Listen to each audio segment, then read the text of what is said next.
it's a very big event, and it's full of interesting books, and surprises, readers and authors. Yeah, it's amazing. Yeah, we like it very much. One of our Spanish guests have been on our wishing list for many years, and she will now speak at this opening ceremony. Most welcome, Rosa Montero. It's huge. This book fair is huge. I didn't imagine it's so huge. I know that it's the biggest in Scandinavia book fair, but I didn't imagine it's so huge and so busy and so well. It's a really a success. I'm delighted. It's very important to have foreign publishers and agents coming to Gothenburg to see what we have and what we can offer. And it's a very good meeting point for the European world. Spain is not a country which has produced a lot of books in Swedish. Now there are more Swedish books coming into Spain, and hopefully it will be the other way around in the future. This year's book fair means a lot for Spanish literature in Scandinavia, not only in Sweden, in the whole Scandinavia. But you have to remember that when we talk about Spain in Sweden, we have to include South America as well. I understand that publishers and agents make business here. But for the writer, of course, it's meeting the readers. That's what's wonderful. It's been very wonderful because the audience has been so welcoming and so generous, and the fair is fantastic. I think it's bigger, much bigger, and it's become more international. There's more diversity, people from many countries, many languages. It has become much bigger, I think. People come from all over the world, and so it's not just for one language. It's not only for Scandinavian authors, it's for all over the world.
I think that maybe people need to be getting more young people involved, and then when they get more young people involved, they challenge us and they ask really good questions. So a very young person asked me just recently, what toys do you play with?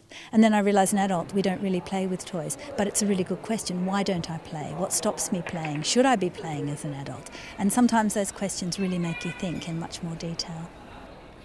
How many young people are on the planning committee for the book fair? Do young people have a special section in the book fair? Is there a part where young authors can present their work to other young authors? Do you think of the book as going beyond paper to other forms? For example, text messaging is now very poetic for young people. The way they share their communication, very much based around social networks. So you could increase the social networking possibilities at the fair. It's always a pleasant surprise. They're always such nice people.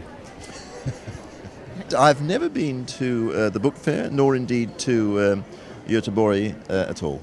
It's my first visit.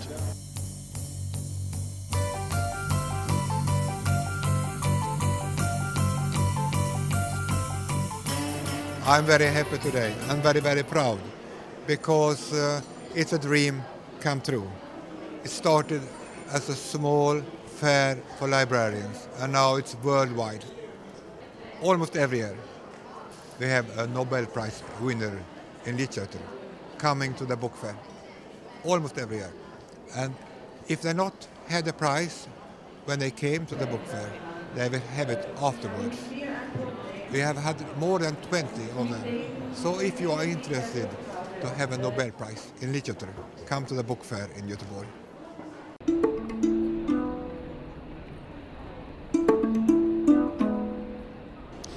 It means a lot because, as you know, this year Spain is a focus. It's a country. Next year you'll have a whole continent.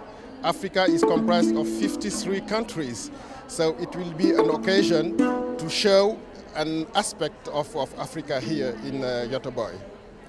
We hope to present Africa in a way that it will attract people visiting the fair, coming here to try to know it better and really come to Africa to feel the pulse of this continent.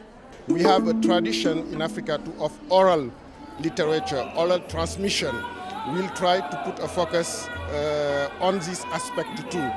Books in English, that have books in Spanish, in Portuguese, in French, in Arabic, but also in our native language. So we'll try to show all these diverse influences in African literature.